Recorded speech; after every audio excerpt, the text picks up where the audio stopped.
किरण सिंह छठ पूजा का त्यौहार बड़ी धूमधाम से मनाई अपने सहेलियों के साथ। जी हाँ दोस्तों, बिल्कुल आप लोग सही सुन रहे हैं। आप लोगों को मैं प्रूफ भी दिखाऊंगा, किरण सिंह की चंद सेकंड की वीडियो को भी आप लोगों को दिखाऊंगा, जिसमें किरण सिंह बड़ी धूमधाम से छठ पूजा की त्यौहार को मना रही है और डांस भी कर रही है। जी हाँ दोस्तों, बिल्कुल किरण सिंह जो है छठ पूजा में बहुत खुश नजर आ रही है और छठ पूजा के त्यौहार पर किरण सिंह डांस भी की है अपने सहेली के साथ में। और किरण सिंह इसी तरीके से हमेशा छठ पूजा की त्यौहार के अलावा भी जितनी भी त्यौहार आती है सारे त्यौहार में अब आप लोगों को खुश नजर दिखता हुआ आएगा।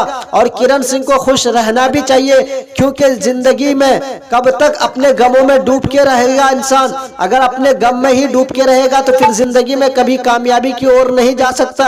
इसलिए किरण सिंह जो है अपने गम को भुला करके अपने सहेली के साथ मस्ती कर रही है और डांस भी कर रही है और आगे हमेशा ऐसे ही करती रहेगी। बाकी जो भी बातें मैं आप लोगों को बता रहा हूँ ये सोशल मीडिया से ली गई खबर है, हालांकि इन सारी बातों को हमारा चैनल पुष्टि नहीं करता है। आप सभी का बहुत बहुत धन्यवाद।